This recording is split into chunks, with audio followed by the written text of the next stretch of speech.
Hey, what's up everybody? My name is Mike Thompson and I just wanted to show you around my Mike T 2020 illustration brushes. There are 15 brushes in here, and these are the brushes that I use pretty much every day for my illustrative work, for movie posters, toy packages, that kind of thing. Alright, so let's get right into it. So the first brush that I'm using here is my scratch board tool. This is without a doubt my favorite brush. I've been using this since I started using Painter back in the old days, in X3 I think. I've kind of modified it a little bit over the years, but this is fantastic for the thick and thin. It also, when you turn down the opacity on the brush, depending upon your how hard you're pressing on your tablet, you'll get a nice unexpected result. It's what Bob Ross used to call back in the day happy little accidents. Alright, so the next brush in my pack is the blender brush.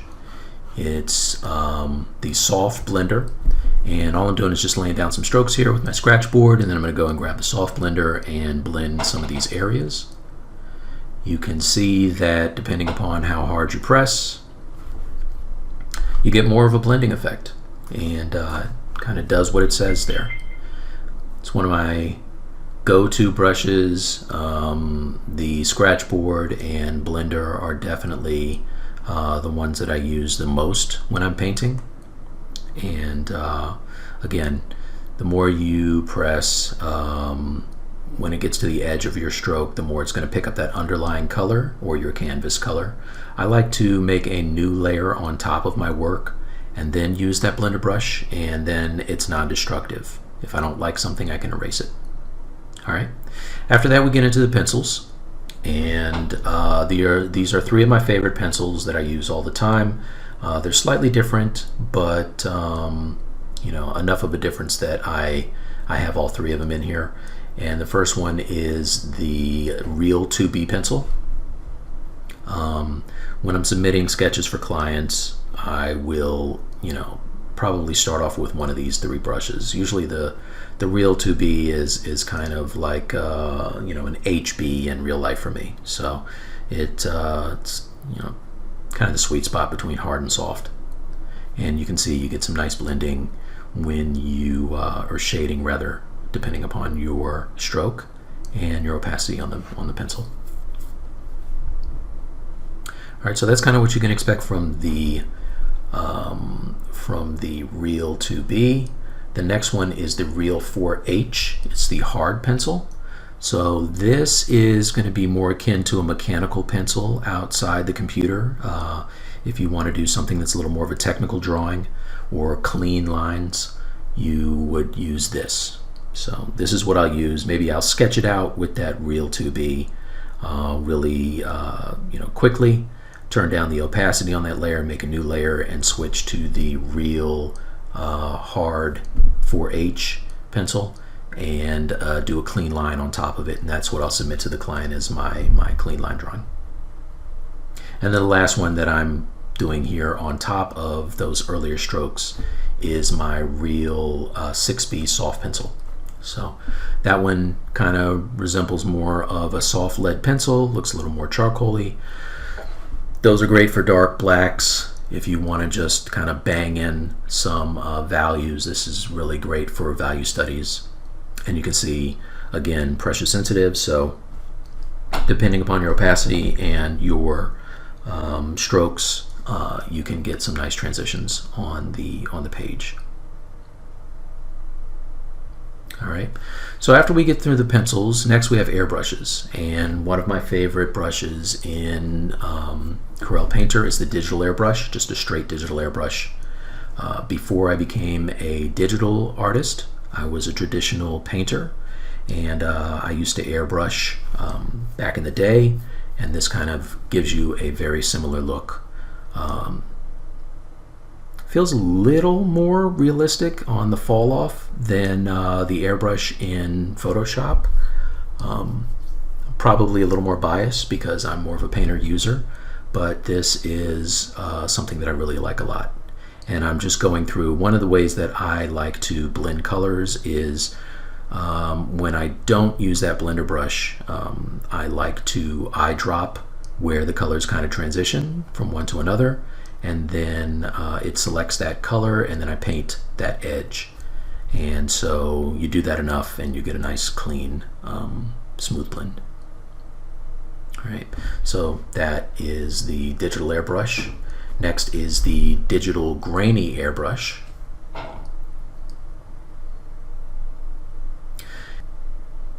This is a bit of more of a block-in brush. It feels a little more like spray cans, or holding the airbrush further away from your canvas. Right, you're going to get a softer fill. It has a nicer fall off, and this is really good for when you want to block in areas and then hit it later on with that digital airbrush to do your detailing. So I like this one a lot. If I feel like the transition between the colors has a bit of a step, I'll hit it again with that blender. So the next three brushes are going to give a bit of a spattering effect. I like this because it reminds me of painting traditionally with an airbrush or with spray cans. If you're using a stencil and you paint over the stencil, this is the look that you'll get.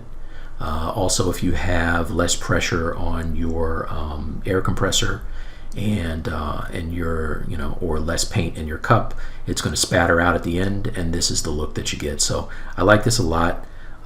These three brushes, this first one is the broad wheel airbrush, but between these three, you're going to get a variation on a theme of that look.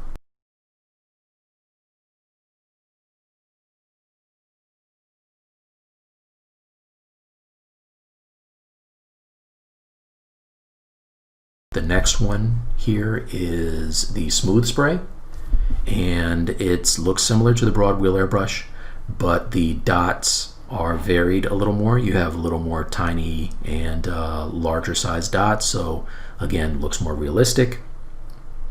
I love to add this for noise effects on my painting. If something is just looking a little too clean, I'll make a new layer on top of it and add this. It feels a little more gritty and a little less digital, which is a look that I'm always going for.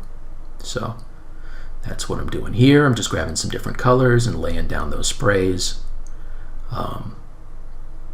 Okay, so the next brush is the pixel spray.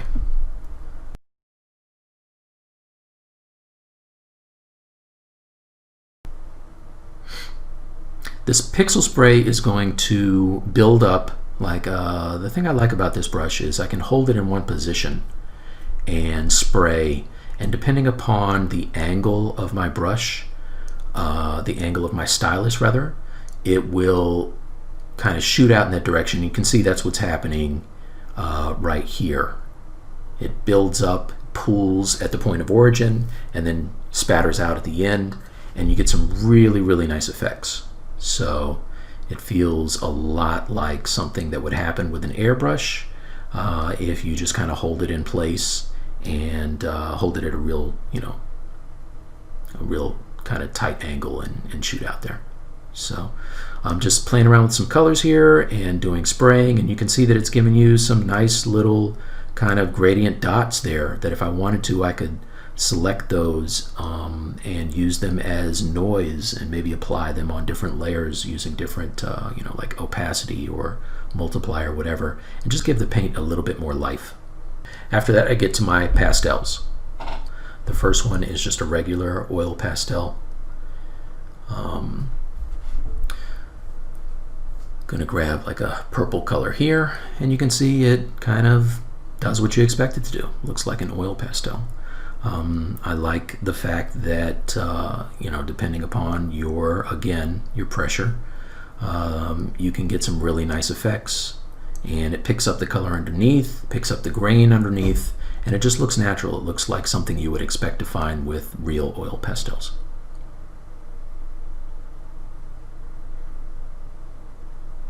So I'm just grabbing a few different colors and laying them on top, and you can see how it blends. These are really, really good brushes for blending, right? So if I'm trying to get a movie poster that has a look like, I don't know, Drew Struzan. I'll lay down these colors with oils first, these oil pastels, and then I'll come in over top of it with one of my color pencils, one of my pencils, and use a color, and it gives me that look that I'm going for. It looks very hand done. Right. The next one is the worn oil pastel, and you can see it has a really cool look to that as well. It will bang in a lot of color, and you soften up on how hard you're pressing on the screen on the edges, and you get a nice smooth transition. And it almost can even blend without even picking up any other colors. You just hold it a little lighter and do your strokes, and it's going to pick up your underlying color and blend that into the purple there. Right. So I like this brush a lot, especially for establishing the base colors and then kind of working over top of it. So I think what I'm going to do here is grab my blender and go over top of it. This is the technique that I'll use a lot in my paintings. There's some areas I like for this stuff to look realistic and not quite so digital, so I'll leave some areas that have a sharper kind of a transition between colors and tone, and then I'll blend other areas so that they're soft, and that's something that makes it feel a little more like it was done traditionally as opposed to digitally. So that's all I'm doing here, just playing around with the blender. But again, that was the worn oil pastel. So after that one, I have the chunky oil pastel. Right, so let's clear the canvas, grab chunky oil pastel and a different color, maybe something a little more blue. And I really like this brush. Right, a little bit of pressure, and you can see the brush strokes a lot better. The harder you press, the more it's going to be a solid fill. But the way that it blends feels very much like a actual thick oil pastel. I really love the fact that you can see the bristles on this one. So great for blocking in color again, picking up the texture of the paper, and just kind of moving you through the early stages of your artwork.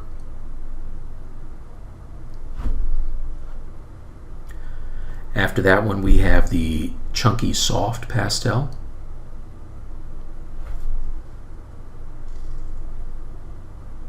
So chunky oil pastel.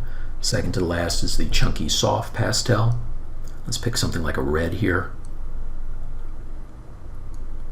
And this brush, you can see I'm pulling out a stroke and it is running out of paint. So this is one of those brushes that will, at first, when you're laying it down, you might not want to start with this brush, because what it does is it picks up the color underneath and it stretches the paint out. So you might want to block in something underneath of it, then come on top with this brush to lay in strokes.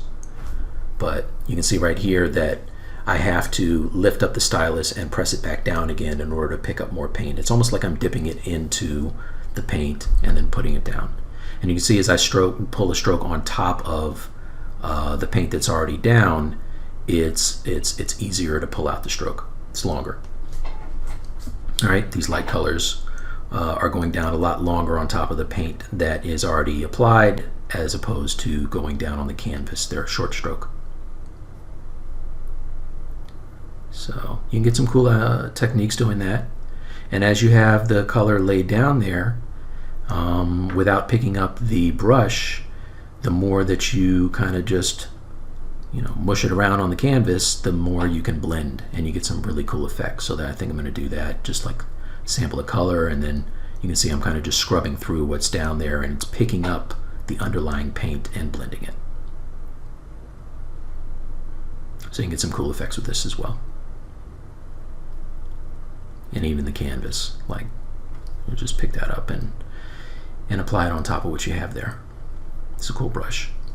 This is good for concepting. So speaking of concepting, one of my really all-time favorites for blazing out a really cool concept piece underneath is the last brush, which is called the Concept Art Jitter Smooth. And I really like how sharp the edge of this is. It's a square brush, and the end of it, you know, if you pull up on the stylus, will give you a nice kind of painterly edge.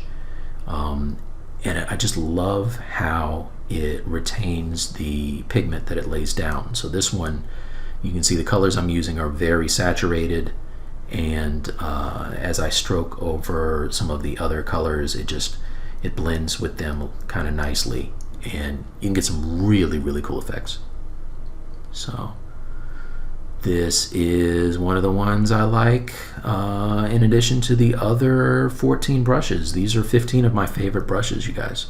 I hope you enjoy them as much as I do. I use these every day, and please have fun. Okay, take care.